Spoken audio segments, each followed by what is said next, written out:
What you just saw was a sex offender who just took his shot at arson for the first time. Surveillance footage shows the suspect walk onto the property, approach a $40,000 Cadillac Escalade with a gas can, and audio from the surveillance can be heard of gasoline being poured on the vehicle.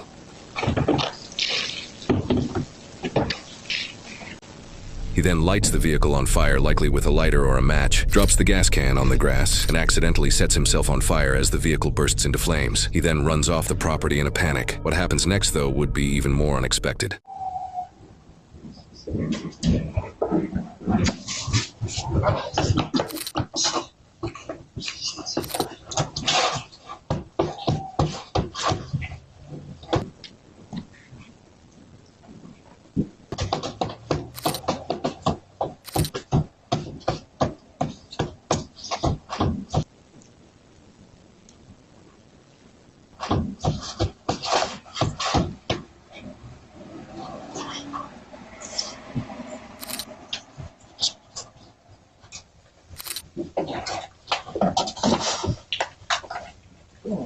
Come here! Come here! Stop! Get on the ground! Get on the ground! Get on the ground! Get on the ground! Hello. Get on the ground! Hello. Get on the ground! Hello, man. 211, dispatch, start fire. Hello.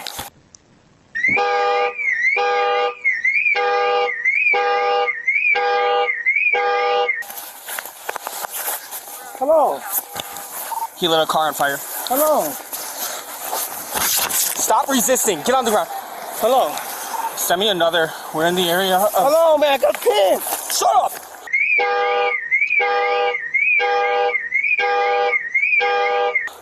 We're in the area of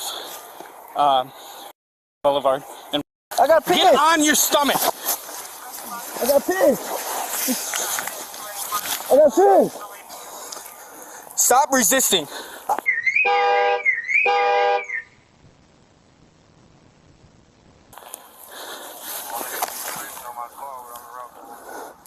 Put your hands behind your back. Do it now. Put your hand behind your back.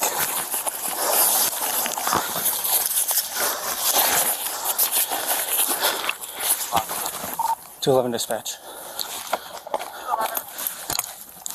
Send fire for this guy too. He's gonna be in custody and he was on fire. Stop resisting!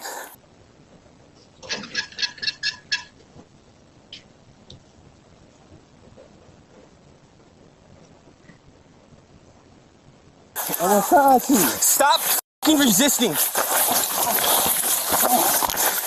Oh, man.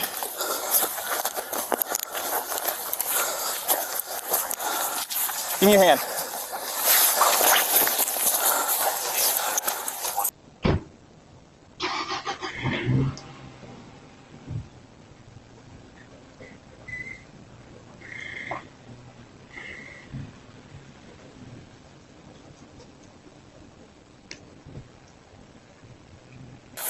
.211 dispatch. Car on fire in the area of...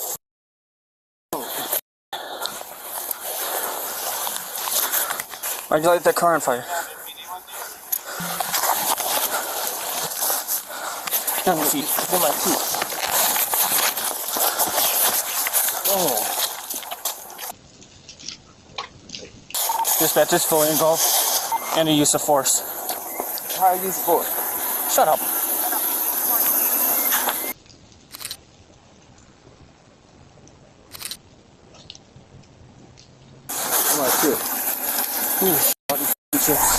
In arson cases, potato chips are sometimes used as fire starters, which could be why the suspect mentions he has chips on him. However, since this is his first documented arson case, he could have just been hungry.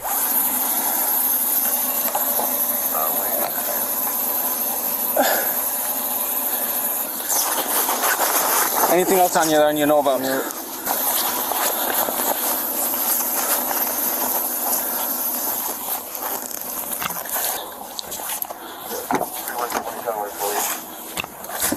Pulling off car fire. Get in there. Move your feet. 11, I already updated fire.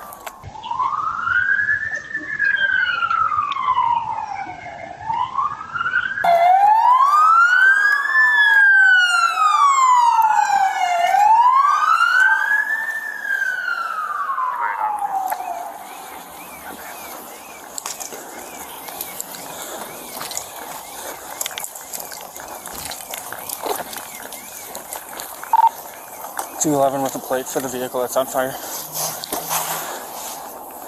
Go ahead. I copy. Start knocking and see if you can get people. Fire lit himself on fire. All of a sudden, I'm Is he in the vehicle? no. Oh, that's his gas can. Yeah. Because he was right over there in front of the house, and he was on fire. Praber, move your squad Yeah. for fire. I I got your guy. got you. Okay. He lit himself on fire. He lit himself on fire? Yeah, he lit the car on fire. I was in the park, and I saw the car fire, and he was out in the front yard, and his leg was on fire.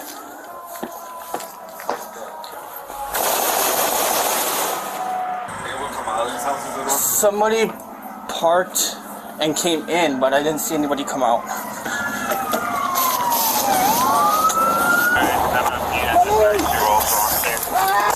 What? I can't breathe! Shut up. Burning! I can't breathe! Shut up. I can't breathe, man! I can't breathe! I am burning! I'm burning! I'm burning! Officer! Shut up. I'm burning! Yeah, because you lit yourself on fire. Yeah! Yeah! Watch him. Injuries or anything? Somebody needs to check him out because he was on fire.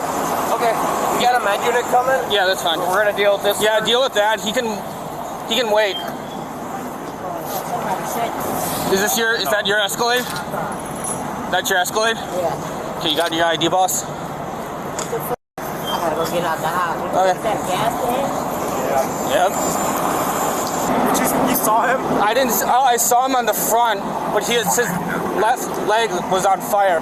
Oh, his leg was on fire. His leg was on fire, and then I put two and two together, and he was fucking running. Oh. So I told him to stop. I pulled up, told him to stop, and he started. And then, yeah, because he was running. So I pulled up, hopped out, told him to stop, and he continued running. Took him down over there, hooked him up. Where's he at? Mine. Oh, is he another one? Yeah, he's mine.